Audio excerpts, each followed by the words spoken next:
And what is up? Welcome in. Wes Mitchell here, GC Live. Getting started a little bit late, but actually working on a South Carolina men's basketball commitment, getting that up on the website. Chris, primarily want to talk a little bit of football. I hope everybody's been doing well. Hope y'all enjoyed the spring game. Good Saturday night, I felt like, at Williams-Brice Stadium. Got some fireworks, some big recruits in town, maybe a first look at some newcomers. Saw some overtime, which I don't think I've maybe seen much of in spring games in the past, but I had a little bit of everything. So most of the show will be about that, but since it just happened and we just posted Colin's article on Gamecock Central, there is a free version and some behind-the-scenes stuff for subscribers as well. But Chris, Miles Studi, not Stute, which was what I was going to call him, Miles Studi, is a new South Carolina commitment out of the transfer portal on the men's basketball side of things. And in intra-conference, I guess you would say, SEC to SEC transfer from Vanderbilt. And you were telling me off air, you actually kind of scouted this guy without knowing it a little bit last year or 2 years ago, I guess. Yeah, last season, man. And I had no idea, obviously, that he'd be heading to South Carolina or really anywhere. Honestly, Wes, when I saw the news that Miles Studi was hitting the transfer portal, I didn't think of South Carolina at all. I was just kind of surprised that he went in general. This guy was a starter for Vandy.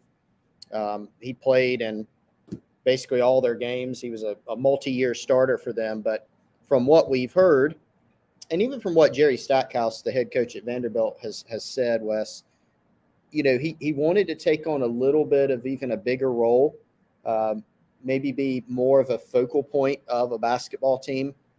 And so South Carolina, obviously, as we've discussed at length, they've got some openings on their basketball team under Lamont Paris for guys to come in and play a lot and be a focal point.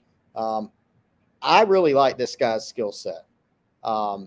This is a big kid. He's from the Washington, D.C. area. I think he played at Gonzaga up there. He's got size, and I want to make sure. Yep, 6'7". That's what I thought he was, making sure there.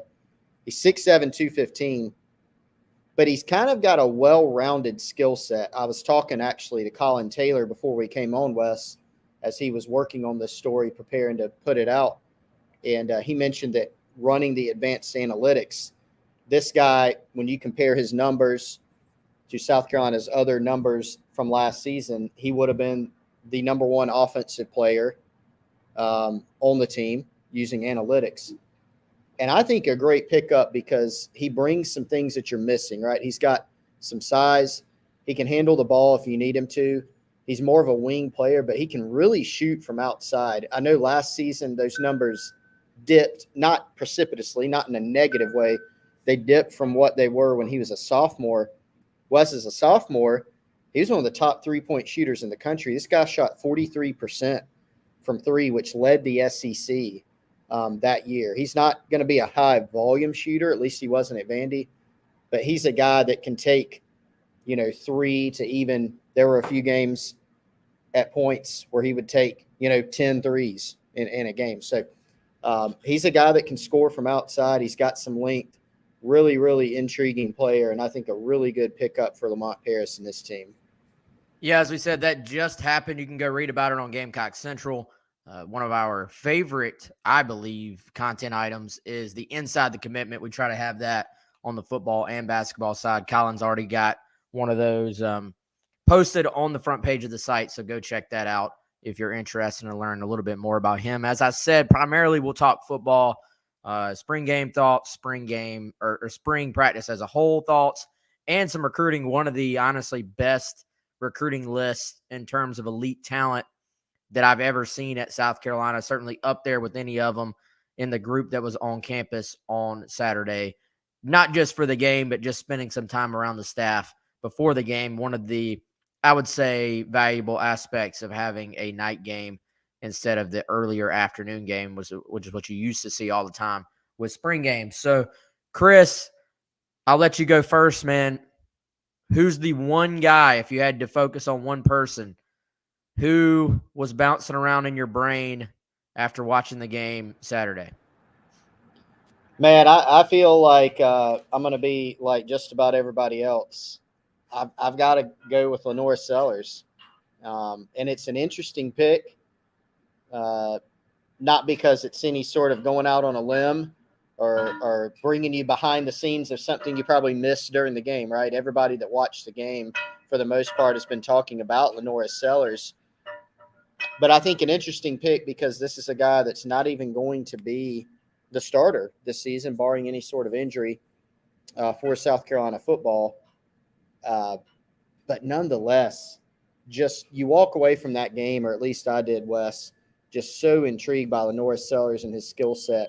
I was already, going into this season based on what he did in high school, the numbers he put up that were video game like, the physical traits, and then some of the things that we heard when he got to South Carolina in January, going through workouts, going through the player run practices. We've heard so many positive things, but getting the chance to really see him in that game setting, in that scrimmage setting for the first time, he didn't disappoint because I think he showed a lot of the traits and the tools, that we knew that he had, but had not seen in a Gamecock uniform for the first time. The running ability, the poise, the leadership, some of the kind of the non-physical traits that you could just see manifested on the field, but then the arm, the ability to run, all those things you saw it. And so it's kind of interesting, Wes. I don't know how many years you go to a spring game, watch a spring game, and you walk away talking a little bit more about one of the backup quarterbacks, or maybe even not a guy who's going to be the primary backup necessarily this year. I think that's kind of maybe unique. But man, I mean, when you say, hey, top impression from the spring game this year, what's the first guy that comes to your mind? Honestly, that's the one for me is Lenore Sellers. Yeah, still Curtin saying still more likely to redshirt this year, but he was impressed with him, has a bright future. I'm not quite so ready to just give up on him possibly avoiding the red shirt this year, honestly. I mean, I think, and we talked about this on the 107.5 show, Chris, I think there's a path for him to see the field right away. And that's really, to me, because of the skill set. We saw how they used the Carry-On Joiner, this past year. We know they're going to have to be creative in the running game. They've talked about that. And, I think that you look at it and say, is there a path to this guy really helping the offense this year? And I think there is. You look at the running ability. Yes, there are other guys on this team that are at quarterback that have athletic ability. I don't see other guys that have this size and physicality that Lenoris has. And when you have concerns at running back, and, I think the concerns aren't maybe quite as great as they were, but they're still there at that position. So if you tell me I have a quarterback who is like 230 pounds and runs physically and is athletic and can make people miss and actually has vision, I'm very, very tempted to use him as a change of pace and as a short yardage guy, and then even kind of expand the package I use him in kind of as this season progresses. So, I wanted to see, and again, we're talking about a spring game. I wanted to see how the speed and athleticism would maybe translate to the college level. There were a couple of really nice runs on Saturday night. He made some great cuts. He obviously does not shy away from contact, which is both good and bad for a quarterback. But, I think if you're looking at maximizing what this team is this season, and you're going to be in a bunch of close games, so you have to do that. I see like, to me, I've like reversed course.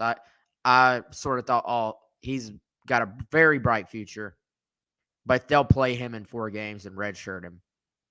Now I'm sitting here saying this guy's going to just play, and if you can't redshirt him, then so be it. And I actually, Chris, as I sit here and think about it, that's kind of where I am on a lot of these early enrollee newcomers, be it transfers or JUCO or high school. I just see a lot of guys that are new that are going to impact this team. Absolutely. So here's an interesting question that came to my mind, and we'll get to some of the other newcomers too. that we got to see that we didn't get to see. But question for you, Wes, or for the crowd. So Luke Doty right now is still the backup quarterback and could very well keep that throughout the season. But even if he's the number 2 quarterback, Doty, during the season, does Lenore Sellers still play more snaps at quarterback than Luke Doty as a Gamecock in 2023?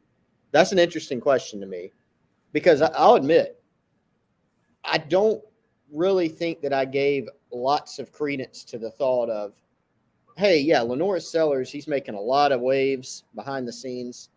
Coaches love him. Teammates are talking about him. Player run practices, he's showing out.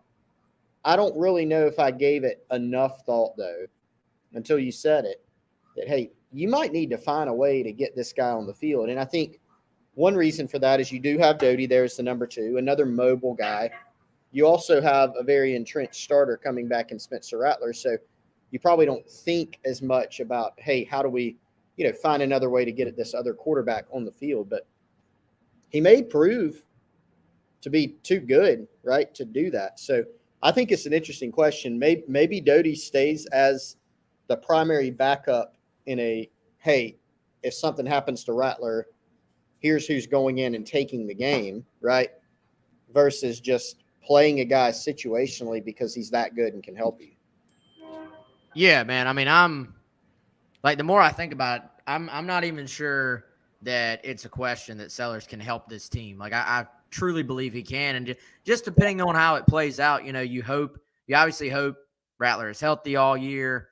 You hope, if you're a Carolina fan, that you're blowing some teams out so you can get Doty in there and, he can go play too. But yeah, certainly if you have that sort of QB package for Sellers, I think absolutely there's an opportunity or a chance for him to play more snaps, for him to play the second most snaps among the quarterbacks, even if he's not, the backup quarterback. And, it's kind of interesting, Chris. We probably talked about this leading in. So you're split into 2 teams in a spring game. So you don't get an actual depth chart, but you do get a feel for example, we know Rattler's 1, Doty 2. You don't really get okay, well, here's the third quarterback, because the next guy going in is going to be partially based on which team he is on for the game.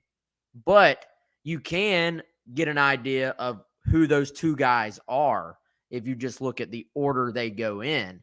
So, again, Rattler 1, Doty 2, but the 2 guys that appeared to be on the same plane as far as when they went in for their respective teams were Lenora Sellers and Tanner Bailey. So I do think you can take something away from that, right? Like, those are the 2 guys that you would say are kind of in that conversation, in the running for the third string spot. Not to say, they've officially eliminated anybody, but when those guys are in some cases younger or the same class as other people that they're competing for, or competing with, I should say, I thought that was a little bit telling as far as where the QB room is right now as well.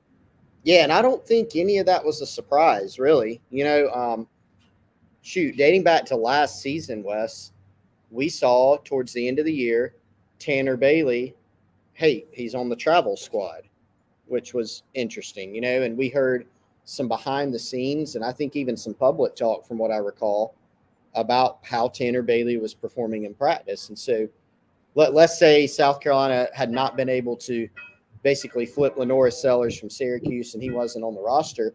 I think it'd be Tanner Bailey that would be attracting some attention and kind of pushing Luke Doty for that backup spot.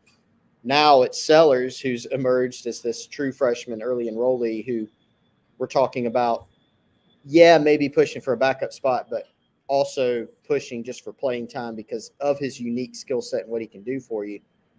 Tanner, I think you come into this year, you kind of thought, hey, Spencer Rattler's 1, obviously. That's not changing. That's not going anywhere. And then Luke Doty's here at number 2, and then maybe Tanner Bailey's your backup. Now, of course, Lenora Sellers has I said Tanner Bailey backup, Tanner Bailey number 3. Now you got Sellers entering the fray. So not really a surprise that those do appear to be kind of Wes in some form or fashion. I guess you could say your top four, but you've also got a couple guys in there that can do some different things for you. You know, Sellers at quarterback as a package guy. Tanner Bailey's much more of your prototypical passing pocket passer quarterback. And then Luke Doty, who's done, heck, a little bit of everything offensively and special teams since he's been at South Carolina. Yeah, man. So we'll certainly continue to track how that plays out. And just you got 6 quarterbacks, only in a perfect world, 1 or 2 can play. So, there's going to be some shuffling there and, probably some guys to have decisions as well.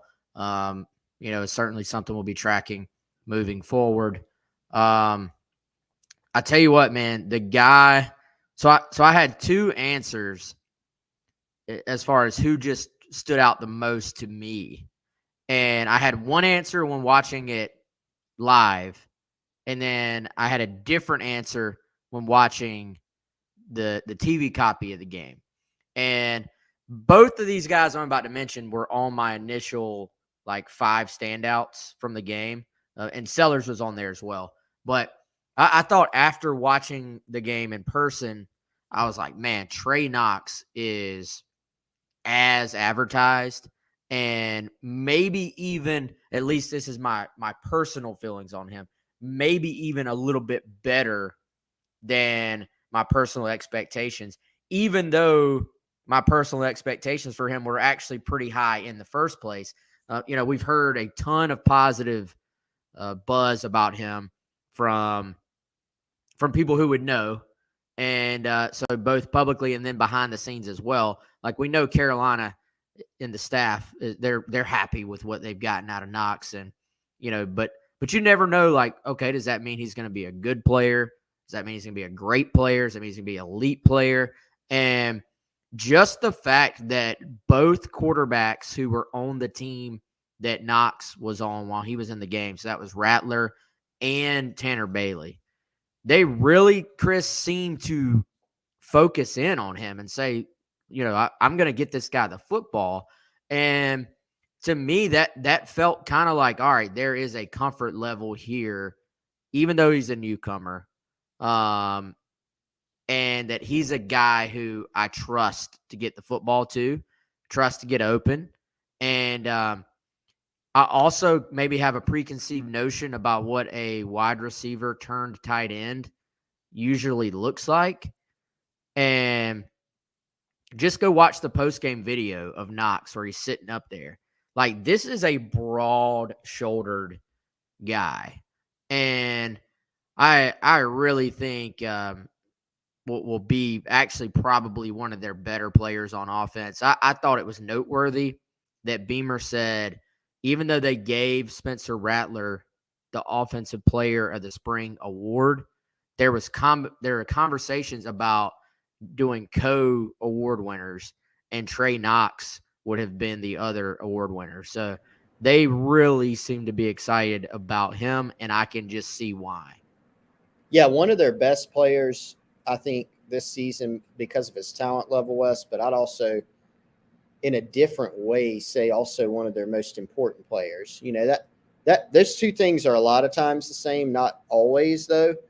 And I think with Trey Knox, he's such a critical guy.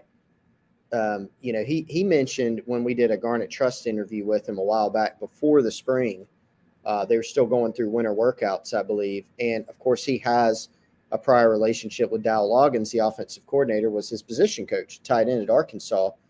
And they had conversations about just how important it is for an offense to have strong tight end play.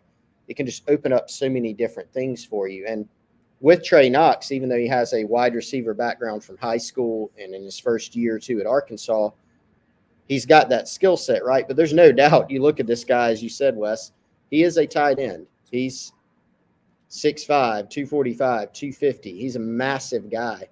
And he can run routes. He's big enough to be effective as a blocker. He has familiarity with Dow Loggins and some of the carryover concepts that he'll take from his time at Arkansas and bring into the Gamecock offense. So there's a familiarity, a comfort level there with help that helps. I think when Spencer Rattler, Tanner Bailey, they're out there looking around, it sounds oversimplified, but when you see that massive target out there, Trey Knox on short and intermediate routes over the middle, he's a guy that's easier to target. And, with his receiver skill set, he can come down with it. So it makes it, when you have tight ends like him that can run and block, it kind of makes it difficult on defenses to be able to key in, number one, on that guy, but on the other components of the offense too, whether that's the run game or the pass game. So I think Knox, a guy like Josh Simon, yeah, they needed replacements in the tight end room because of what they lost. But I think these guys, their skill sets, particularly Knox, are going to be critical for this offense. Yeah, and I thought you already saw a few little things where I think they'll be able to use Knox kind of underneath the formation where you're either going play action or RPO, and you're kind of putting him in a situation where you're simulating that he's going to make that kind of tight end. I don't even know what you call it, like a reach block or like an arc block where the tight end is coming across the formation. And then a lot of times, and Carolina did this on Saturday, if there's an edge defender, you kind of leave him unblocked, and the tight end actually looks like he's about to block him, and he almost fakes a block, and then he shoots out into the flat. And the fact that he is a willing blocker and that teams are going to have to, we talked about this earlier, count him as a tight end, makes those all the more effective, I think. So there's a lot they can do with Knox. I think they'll split him out. They'll line him up in line. They'll do everything with him, I believe. And it'll be fun to see what they come up with, because that was a very, very vanilla game plan. It looked like a few plays that were just, very similar to what they did last year, I thought. And they were clearly, I don't know if you caught the Dow Loggins press conference from last week, Chris, but he said that vanilla was his favorite flavor, and that's all we were going to see on Saturday. So he lived up to that. Yeah, didn't see no double reverses, nothing too crazy, and that was fine, right? There were some exciting offensive plays, some exciting defensive plays. You can't say that they got out of it with nobody getting hurt. They had a few guys go down in the game, which is unfortunate. Especially, Jalen Nichols was the one that looked iffy, right? The other ones appeared to be okay. Kawan Banks, I know Beamer said afterwards, was fine. Brian Thomas Jr. ended up being fine. But I think overall, look, you got what you expected from a spring game, which was a scrimmage situation. You got to see some live bullets fly. You got to see Sellers and Bailey and some of those other quarterbacks be live and be tackled to the ground in some instances. So there were some things we learned. There were some things that you can't get too up or down about. The offense, the protection, for instance, Wes, is not something that any fan should spend a ton of time over analyzing because of how the game went, how a spring game is typically structured, right? There were some other guys, though. I don't want us to blow past this. You teased it, and I got us off track a little bit. Some of the other newcomers on this team, I came away impressed with some of the other newcomers as well. Jalen Kilgore was one. Dude, great. This was said in the chat. Pup Howard, who, by the way, is listed at the exact same weight as some of the edge players on the Gamecock team. I think, 6'4", 242. He looked like an edge that they put back there. Got our first look at him. I liked some of the things that I saw from him as well. Elijah Davis, Marquis Anderson, right? I mean, we got to see a lot of newcomers in this game and kind of get our first look at some of these guys. Yeah, Nathan chiming in said Juice is just a dude. Absolutely. Juice is a dude. And spring game, we kind of, and spring practice in general, we probably don't talk about the guys who are just given. Like Juice is a given. He's going to be a stud. Spencer's a given.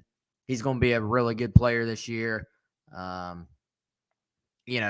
think there's some guys that you just kind of almost take for granted a little bit, which is fine, because this is all about who's new that can go ahead and impact, the team right now. Even I think Marcellus Dial has like quickly kind of risen into you kind of know what you're going to get with him at cornerback. But, I think Elijah Davis for me, Chris, is the guy who I was just kind of blown away, honestly. When I was referencing it earlier, I knew he had flashed a little bit watching it live, and then I looked at the stats. I was like, okay, yeah, he had a pretty good day.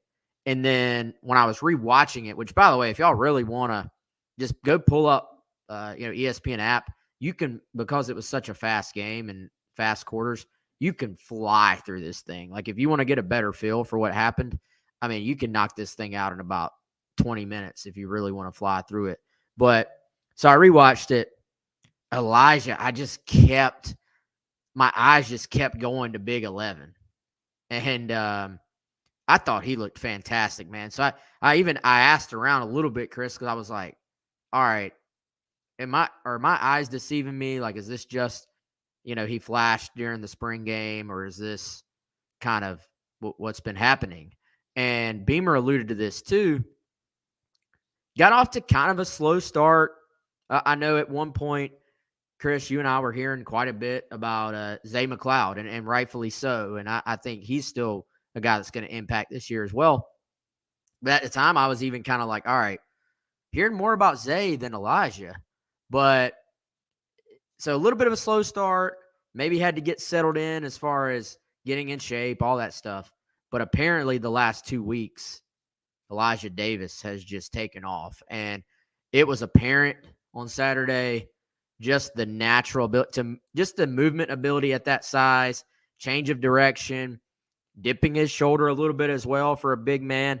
He looked comfortable on the edge, Chris. Like it's something we talked about on the other show, but you saw Carolina kind of say, look, we're going to use our interior, quote, interior line guys and use that to get more of those guys on the field because our edge spot is so light at this point. Dude, I was sitting there thinking Elijah may be an end edge, whatever you want to call him. Like he just looked very comfortable out there. And when I think some of the issues Carolina has had stopping the run as well, having another big-bodied guy out there, it is intriguing. But all of a sudden, I'm sitting here also going, okay, Jonathan Hemingway's back. TJ Sanders, don't forget, TJ Sanders, Defensive Player of the Spring. That does not go lightly from these coaches. So all of a sudden, yeah, you have concerns at edge, but your overall defensive front, Zay took a step, Elijah took a step, TJ Sanders took a step. I mean, you're actually probably feeling pretty good about it. Yeah, I mean, look, you still need transfer portal help at edge. Whether that ends up being, I mean, look, this is not going to win me any sort of prize for saying if you find some stud instant impact starter, just about any school out there is going to say, yeah, we'll take that guy right at edge. Even if you find a depth addition of a more true edge guy, you need that, right? You need that. They were very thin coming into the spring game. They were even thinner during the game itself because Tyreek Johnson didn't play. Des Umeozulu, unfortunately, wanted to get our first look at him. He didn't play. I think, Wes, some of this that we've seen with Sanders and Elijah Davis playing outside a bit during the spring, or a good bit during the spring, is some of it out of necessity? Yes, probably so. But South Carolina probably was going to do some of this anyway this year. We saw some different fronts for them. For example, in the Arkansas game last year, we saw some 5-man fronts from them that they had to get away from. They've got some guys like Tonka, like TJ, like Elijah Davis that have edge or end or whatever you want to call it experience from high school. I mean, you go back and look at Elijah Davis's high school tape at Wagner Sally, which is really interesting watch, by the way. He's listed on his huddle profile as a DN/middle linebacker. So you had this big guy, who looked like at the time a burgeoning D lineman or O lineman even, He's back there playing Mike some. So he definitely can move. You look at him, he looks probably more like a tackle body, but then you put him out there on the edge, Wes, like you said, and he's very flexible. He's quick, very intriguing to put him on the edge. And so now all of a sudden you've got, you want to add some more at edge, but now you've got probably 3 guys in him and Sanders and Tonka that you feel pretty good about putting out there at edge, whether it's in run situations or pass rush situations. Yeah, man, for sure. And it's certainly a situation where I think it could go a number of ways as far as how it's going to play out, but they got to feel better about it than they probably did entering. And like I said earlier, man, on the other show, you really, even with him being a highly recruited guy, number 1 JUCO defensive lineman in the country, you just don't know at JUCOs, and that's no shot at all, at him. But it can go either way. So kudos to him though for turning it on the last 2 weeks, and maybe a little bit of a gamer as well, as far as how he performed out there when the lights were on. Another guy, man, Brian Thomas Jr. I've maybe been down on him a little bit, Chris, and I think in today's college football, it's gonna be very hard to like be an every down end or edge or whatever. But the pass rush juice is, it is there. He gave Carolina's tackles fits off the edge. So, I think you're a little bit concerned on the Carolina offensive side about just, protecting against the speed rush. But also, Chris, I left spring thinking if you can use him situationally, like in the right situations, there is a place for Brian Thomas Jr. to really impact this team this year, I think. Yeah, I was watching the spring game, and you're right, he wreaked havoc. And I'm sitting there going, if you got a 3rd and 9 against somebody, I feel pretty good about putting him out there and letting him try to run around or dip under a tackle. He's certainly very impressive. It was actually, Wes, I was trying to think back.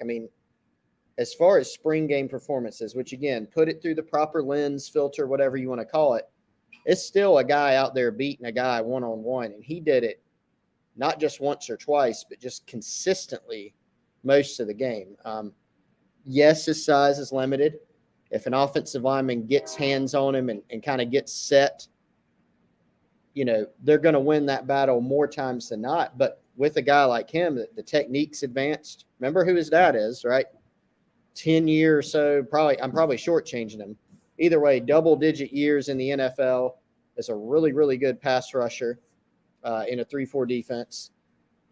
So, yeah, undersized, but he's quick, he's smart, and the technique is advanced. Clearly, he's taken a leap from a technique standpoint working under Sterling Lucas, who also, of course, has NFL background, working with a lot of really, really good pro players as well with the Ravens. So this is a guy that, again, kind of like running back, maybe you feel a little bit better about the edge position coming in or leaving the spring than you did coming in, because maybe a couple guys have taken strides. Des Umeozulu did some good things for you during the spring. And then the other lineman that we just discussed being able to slide out and give you something in certain packages as well. No doubt, man. All right, so before we go any further, going to tell you about our great sponsors here on GC Live, of course.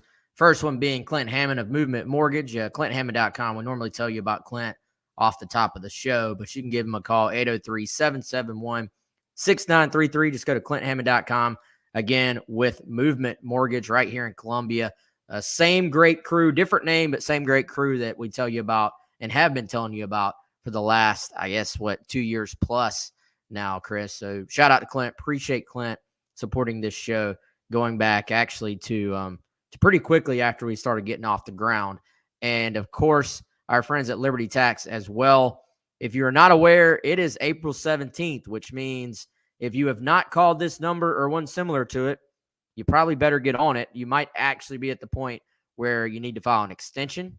But our friends at Liberty Tax can help you out with that. 803-462-5576. If you have a simple tax return, certainly they can help you with that as well. If you have a complex tax return, there are all these different ways that you can do this. You can go ahead and insert and upload your documents ahead of time. You can call them to set it up. You can walk in. I would probably call at this point since you're talking about last minute, but certainly either way, you better get these taxes done or else you're going to be needing to call Liberty Tax to try to figure out what you can do with the IRS on your back. So again, 803-462-5576, and we appreciate our two major sponsors here on GC Live. Chris, was there anybody short of like the big name? It seems like most people have kind of brought up the same people. Like most people kind of, their attention was grabbed by the same handful of guys. Yes. I liked your Jalen Kilgore mention. Yep. Not only because we made predictions before the game, and it was supposed to just be the most random prediction you could think of, but that could happen. And I predicted a Jalen Kilgore interception, which he did not get. But Chris, so I had my eyes on him quite a bit, and I thought he would play a lot, and he did. He actually physically is a little bit similar to Eamon Worry. You watch 24 running around, moving around. He's kind of similar to 21. He's got the long arms, physically imposing kid, man. Really good pickup. And did some things during the spring game that you liked. We've heard some other things. I know one of the spring scrimmages, I was told, one of the closed ones, he had a really good day. So I think this is a guy that could help. He was one of those really good evaluations by South Carolina. Remember, we talked to Charles Power, our buddy at On3, their director of scouting and rankings, and he really, really liked Kilgore. That was one of the guys that he had for quite some time been higher on. Had a really good offer list, Clemson, Oklahoma, Florida, had a bunch of schools offer him, but kind of flew under the radar a little bit. So really, really like that pickup. Do you want to stay on Kilgore, West, or you want me to mention I have kind of little rapid fire of a couple other guys to mention too. Yeah, I got one more thought on Kilgore. He made one really sure tackle that I saw that also kind of reminded me of how many times did Eamon Worry make those solo tackles last year, where it's like he just naturally wraps the guy up the way you're supposed to and then gets him to the turf. There's another play where Kilgore was in man-to-man coverage with Trey Knox, and Knox maybe got a half step on him, but the ball needed to be perfectly delivered, and it was not. It ended up being an incompletion. The fact that they have Kilgore catching punts, that tells me all I need to know about the athleticism. So, I think there's some other guys ahead of him. Generally, this time of year, I mean, they'll put 3-4 guys in like the punt return category. They're going to catch punts. It doesn't mean you're going to be the punt returner, but just the fact they had him back there, I was like, okay, they're pretty high on his athleticism. So I would say Kilgore stock up this spring, but also I think that we kind of maybe anticipated that as well. Interesting note also in the return game, Chris, before you give your rapid fires. So they didn't do kickoff returns, but they did do some kickoff return drills during like in between quarters. Very interesting. Juice Wells catching some kickoffs. Yep. So Leggett returns. Obviously had a kickoff return for touchdown last year. Juju McDowell is back. It was his job 2 years ago. I've already had my discussion about is Nick Harbor the kickoff returner. But 3, another way to get him the ball potentially. As we said earlier, he's a dude, so I don't know. Keep an eye on that. Just another potential weapon for Pete Limbo. But what do you got as far as some other rapid fires there, Chris? Well, and on Kilgore, man, maybe we'll just keep thinking of things with Jalen Kilgore to talk about. But, I mean, this is a guy that he was a 3-way player in high school and really effective at every single one of them.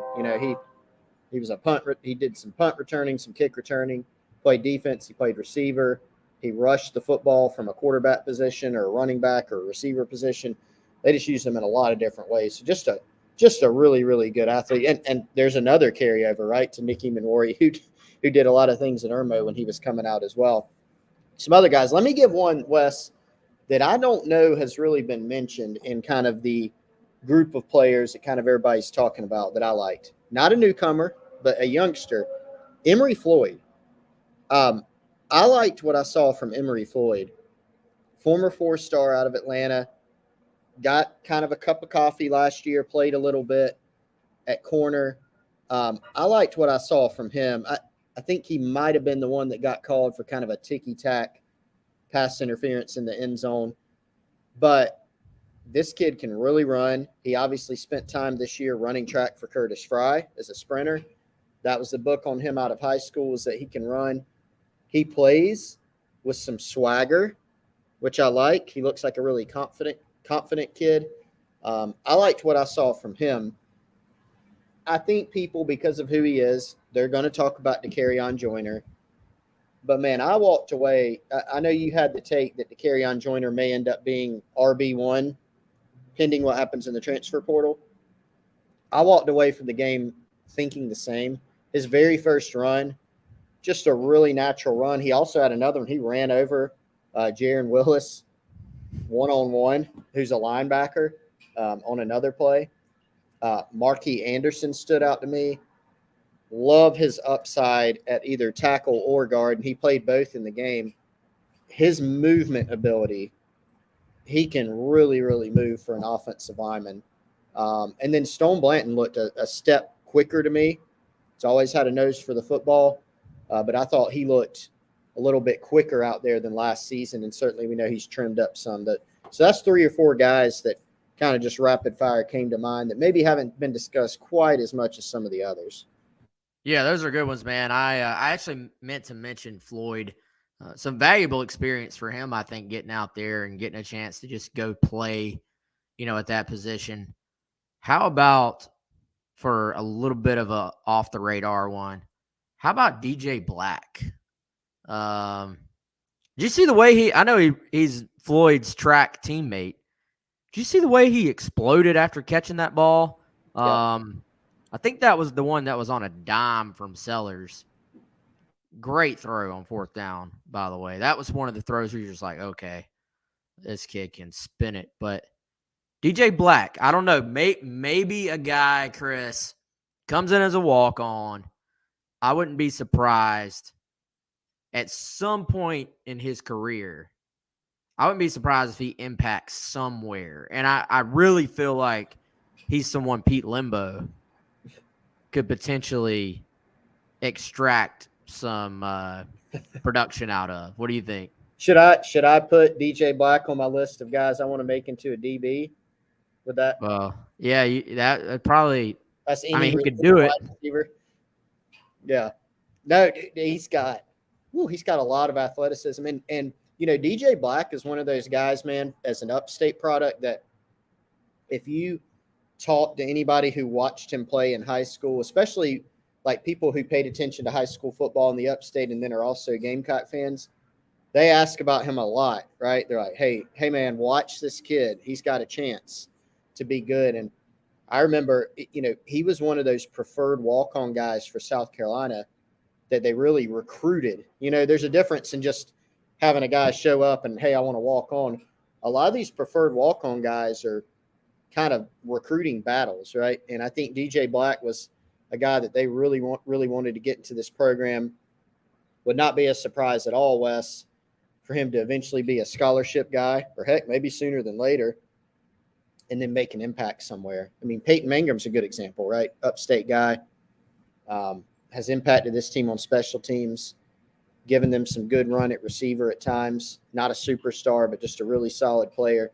I think Black, though, man, his physical traits with the size, the ability to run, those are pretty intriguing. And I think at some point, yes, probably special teams or somewhere else positionally, I think he's going to have a chance before his time is done here. Yeah, it'd be fun to see. Let's see. I'm trying to think. Are we missing anything? I'm with you on Marquis Anderson. I actually think he probably plays earlier than we probably anticipated either. Like, I think he probably sees the field this year. Honestly, I'm trying to. I mean, I actually, Chris, like I said earlier, trying to pull up the commitment list of newcomers. I feel like this is going to be the most not even that they necessarily need, and I say need in like the version of them having to play, but I just feel like there's a lot of hits. You know, when you say hit, you're talking about that from a recruiting standpoint of, hey, this evaluation was a hit. Beamer talked about this a little bit, but the guys that have already arrived for the most part, I mean, the early buzz is very, very positive. You know what? I thought Eddie Lewis was running around looking the part, looking like a guy who's going to help. They actually had, now you got to remember, Leggett will be in the mix. This was a split team scrimmage, but they actually had with Rattler, Juice, then they had Eddie on the outside, and they had AB, Amarian Brown, inside at slot. A lot of times we've seen Eddie inside at the slot during practice with the second group, but with the split teams, he was actually playing outside. So shows you something we already knew. He's got some versatility, can play inside, outside, has some quickness, made a nice catch on the sideline that was technically out of bounds, but they gave him credit for. But I mean, I think he's going to help this team too. Yeah, I'm glad you brought him up because I wrote about him earlier today and then forgot to mention him. The statistics may not bear it out, but I really like what I saw too. Crafty route runner. He's not going to absolutely blow you away with any physical metric, right? He's not 6'5". He doesn't have, a Marion Brown or Nicky Minori speed, but he's just really, really solid. I think he's crafty and savvy. One or two maybe missed connections on deep balls during the game intended for Eddie Lewis. But I think he's someone that has versatility and that he can play inside and outside. He's got a lot of experience.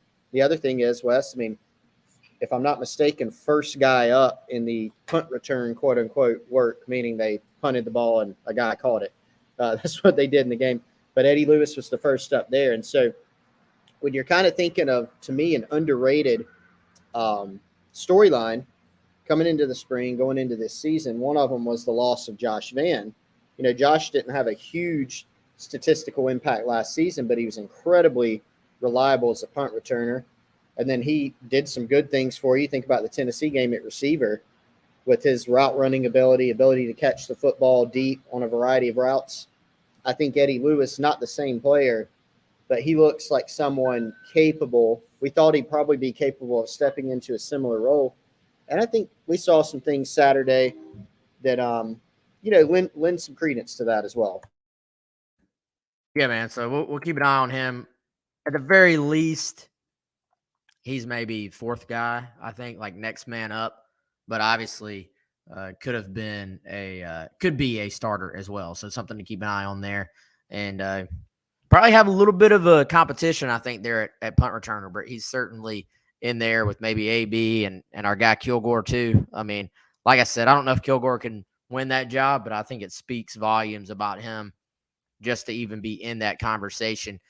Chris, I do want to talk a little bit of recruiting because we teased it, but do you sort of find yourself now, are there any freshmen that, like, after seeing the spring that you're kind of circling and saying they need that guy to be a hit? I still go back to two guys we've talked about quite a bit and say Vakari Swain at cornerback and then DJ Braswell at running back, are the two guys that you're kind of circling and saying these guys need to be able to help.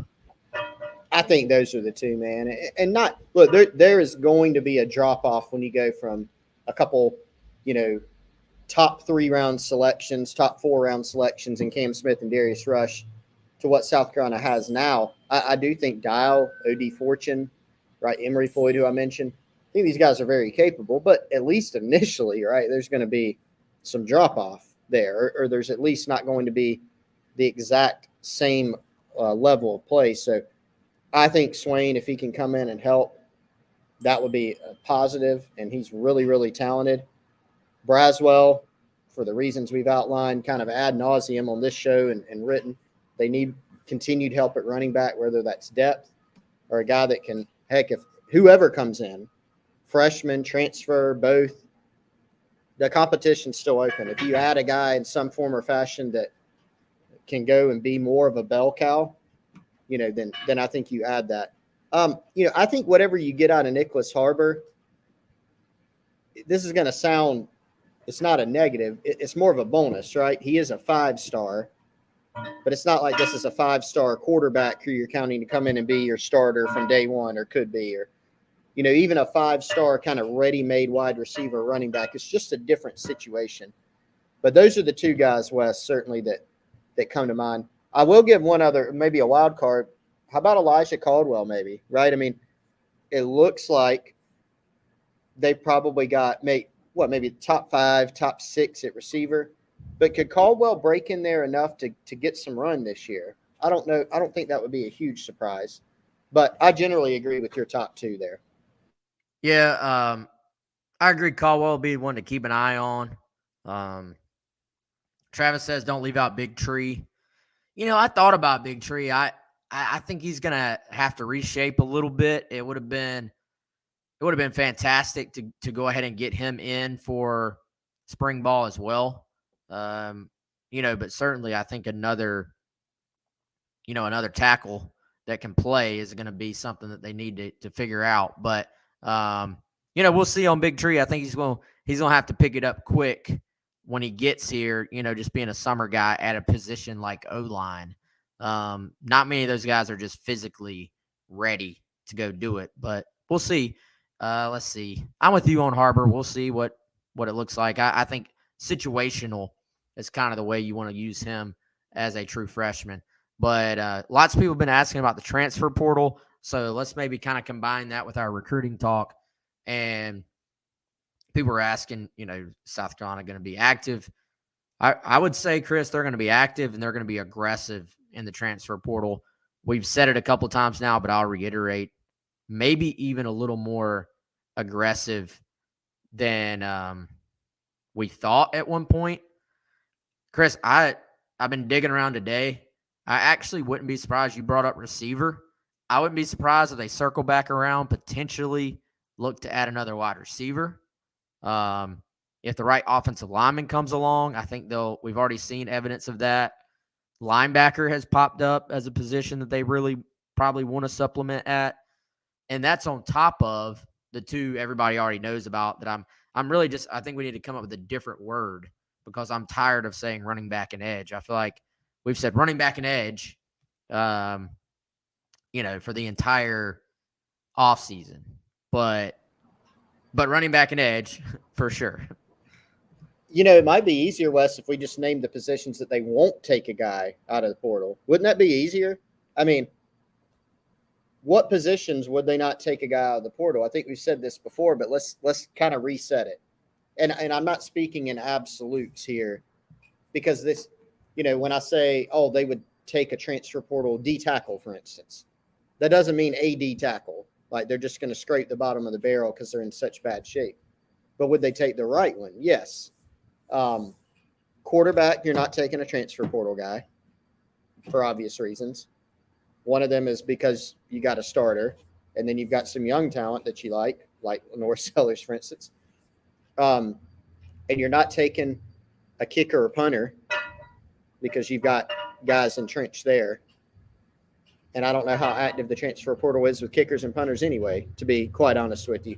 There's a few of them in there. There's a few of them in there. You scouted all of them. Other than that, I mean, there's not – you can maybe narrow it down and say, they're not going to take a center, for instance, on the offensive line. But would they take a tackle? Yeah. I mean, I think it's basically any position is kind of open, and there are levels and degrees to each of them, right? The running back edge combo, that's the top priority. That's more of a priority than, say, linebacker. They also probably wouldn't take a transfer portal tight end. I should say that.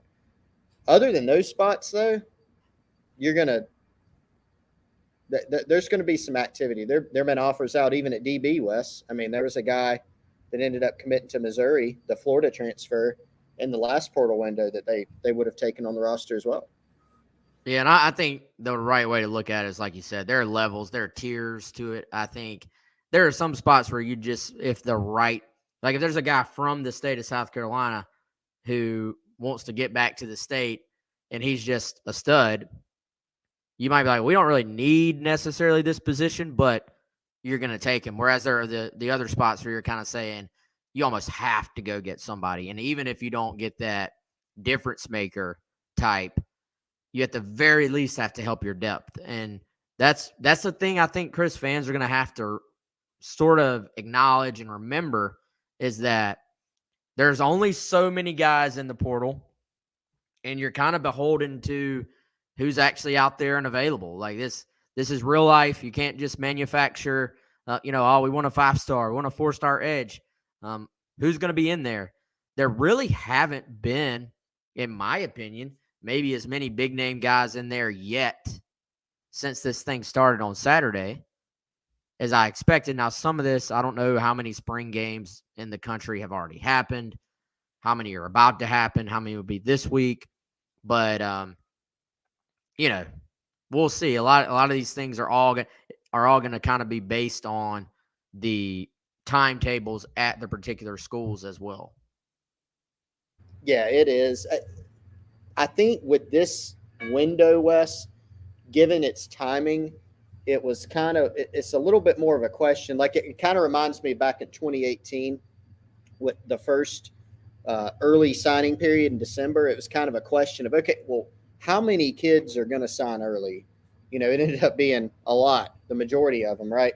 Overwhelming majority. And that's continued really as this thing's progressed the next several years, next 6 recruiting cycles or so. The transfer portal may ebb and flow. They've already put in timeline changes and things like that. But my biggest question has been, it's going to be active. Certainly for the targets that do go in, there's going to be, the market's going to be ripe for them. They will be heavily sought after, especially the talented ones that do go in. But how many will go in, right?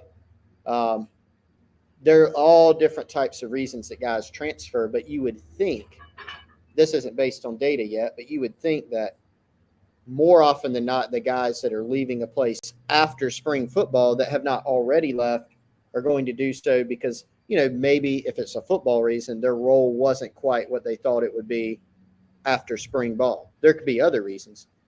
And so that begs the question of, well, if that's the case, where are they coming from?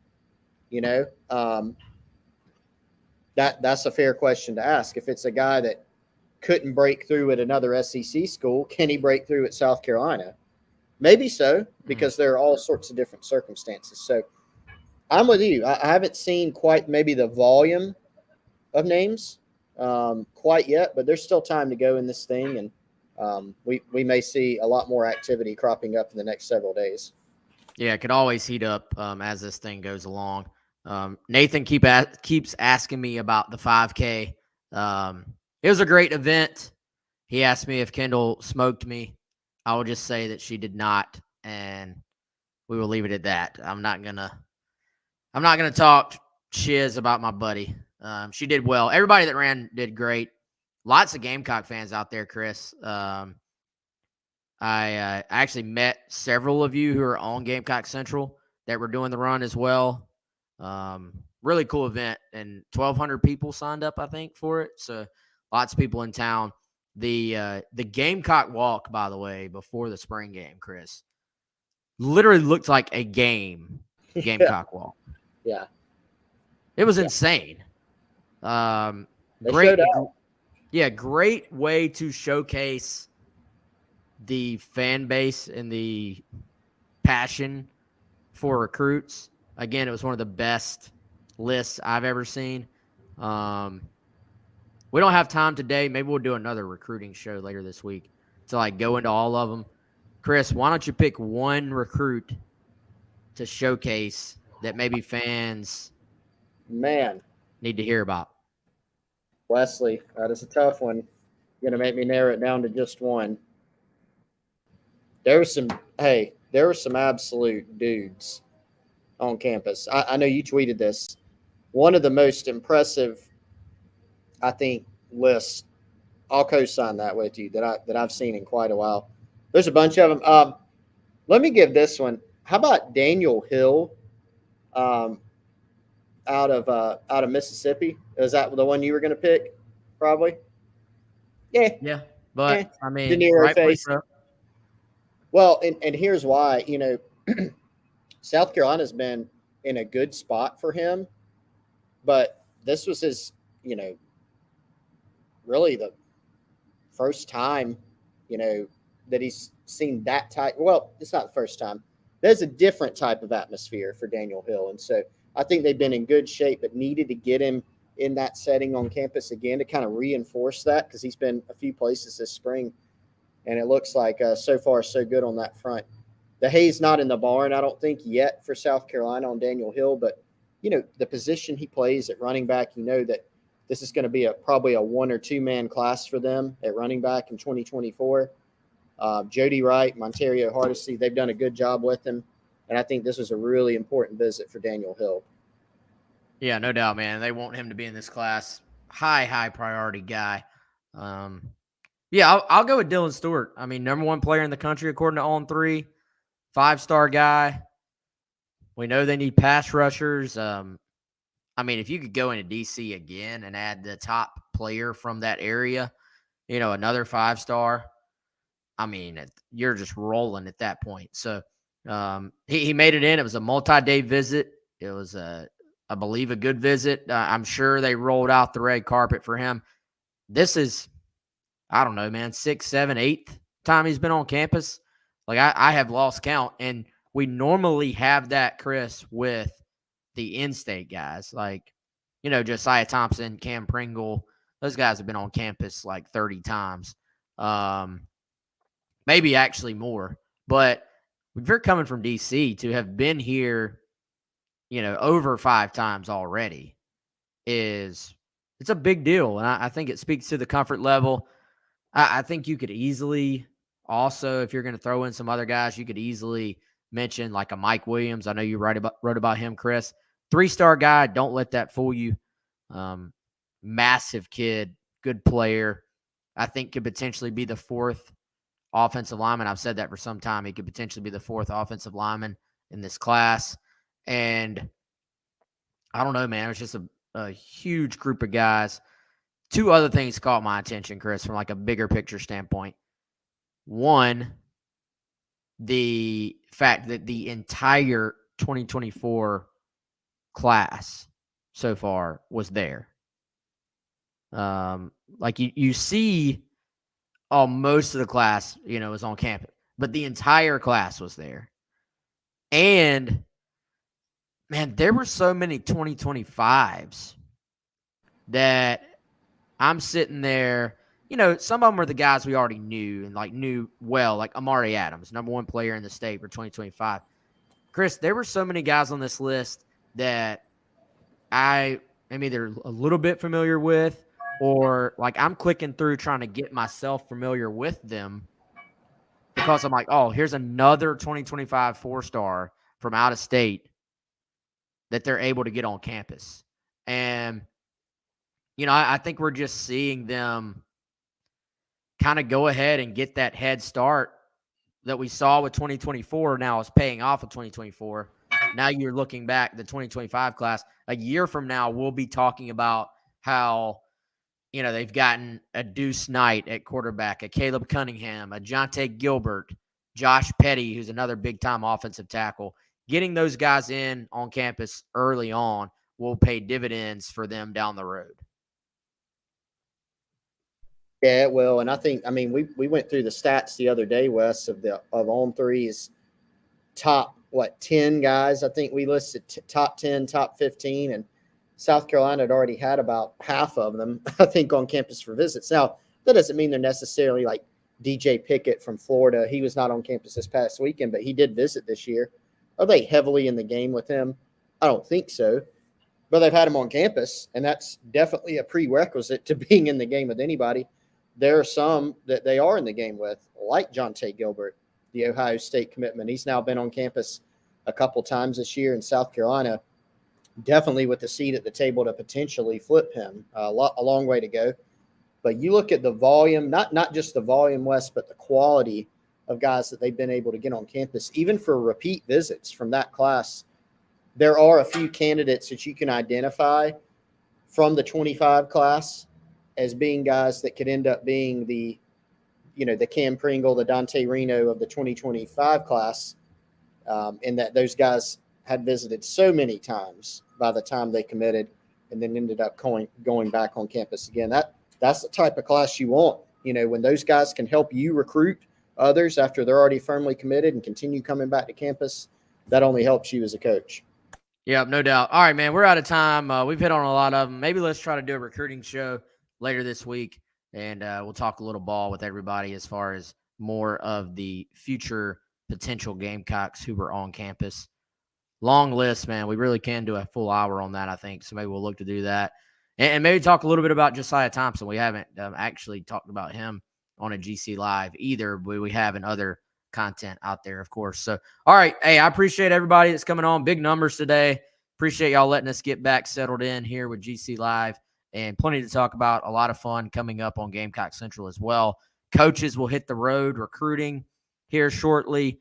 And then Chris and I have about a month and a half, and then we'll be out there covering camps again as well. So plenty more to come. Summer official visits will be on deck, and just all types of stuff. Spring practice may be over, but fun is just getting going. Before we know it, we'll be talking about game 1 in Charlotte. So for Chris, I'm Wes.